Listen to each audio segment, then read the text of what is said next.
Andy Crawford with LouisianaSportsman.com. We are here with Aaron Martens, who has finished second in the 2011 Bassmaster Classic.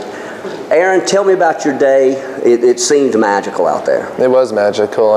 You know, starting this tournament out, even before it got warm, I kind of knew, looking at the weather in the long term, you know, we know as weathermen don't know what's going on, you know, 2 to 3 days from now, but I saw like a 10-day forecast, and I was like, it wasn't showing any chances of cold weather, and I was like, wow, you know, being that cold like it was for a week or two here, and bringing the water temperatures down and catch a walleye, that's how you say it, right? Yeah. Awesome. Catawachi. Yeah. Bringing those water temperatures down to the 30s, and seeing snow on the bank in the morning, like the banks were frozen, I was thinking, yeah, it's going to warm up. And it's, being a shallow fishery like it is, and a lot of grass and dark water, you knew it just takes a few days for it to warm up. And man, once it warmed up, and, you know, from Sunday, our last day of practice, to Wednesday, our half day of practice we had, it was 8-degree difference in the water temperature in the morning, and I just, you know, I went to the lake and just had 30 plus bites in a matter of 6 hours. And on that Wednesday practice day, okay? Because I was going to ask you. I shook them all off. I had no idea they were big as they were, but I'm sure I would have had 20 to 25 pounds that day. I didn't know. No. Well, I know that the 3-day practice was terrible. Horrible, to say the least. You can't get a bite. You know, what was it about Catawachi that made you stay, even though you had such a bad? I know it was cold water and all that. I never got information in my whole career. You know, I think I can count on 2 fingers the times I talked to somebody that was, you know, it was because I knew the guy. I mean, I go out there and fish, and I looked up on the internet, you know, about the diversion canals, read about that, and about how good the fishery was, turning how they stocked fish in it. Yeah. And you know, I waited till the last day of practice to go there, knowing it was too cold. It's an open body of water. You know, when you have you didn't spend that 3-day weekend. No, I knew it was worthless. I ran by it and looked at it. I started there like the last classic here we had, and it wasn't nothing like it is now. But when you have a vast body like a lake like that, it's worthless when it's cold. I mean, you can go there and get maybe 1 or 2 bites all day. It's just not worth anything. So I let it warm up. I basically waited till Wednesday, knowing that probably I was going to fish there, but I was going to spend all day Wednesday there, which I did. And I was extremely impressed Wednesday about how good it was. And I'm glad to hear guys say, "Did you get a bite in there?" I'm like, I don't lie. So I just said, I got a few. It was all right.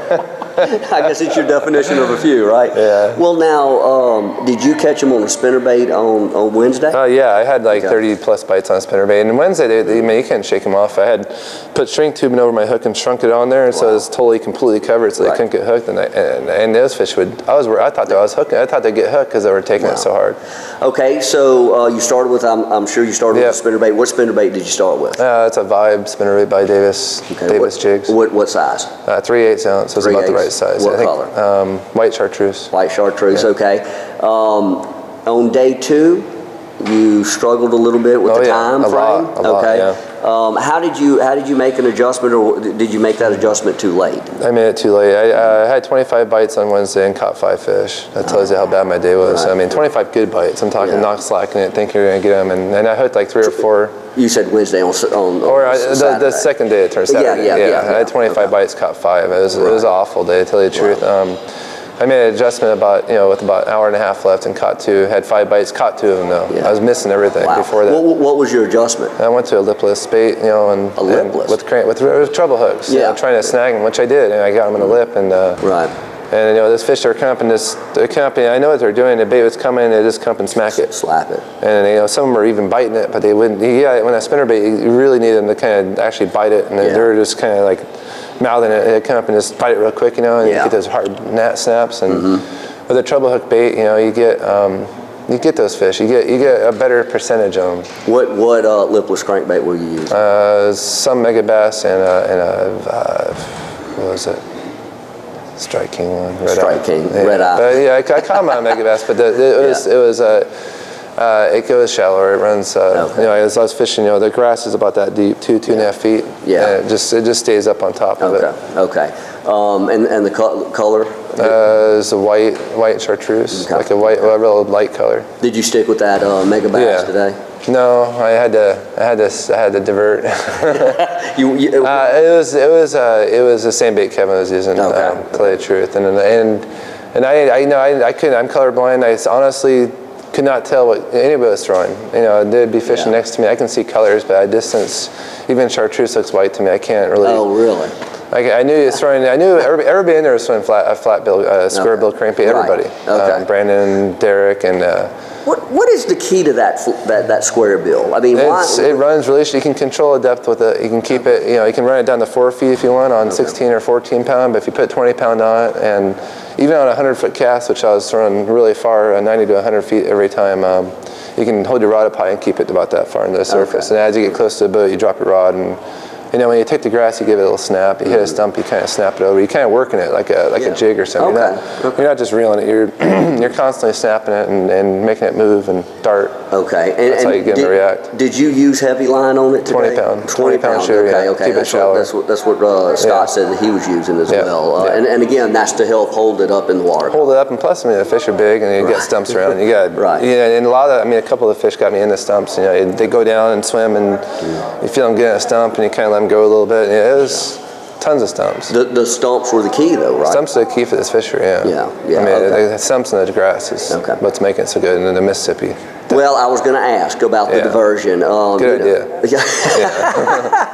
should do it in some more places. They absolutely. Look, we're all for that. Tell me what you were telling me earlier about the fishery and just how impressive it is and how impressive it could be. It could be the best in the world in my eyes. Because of the.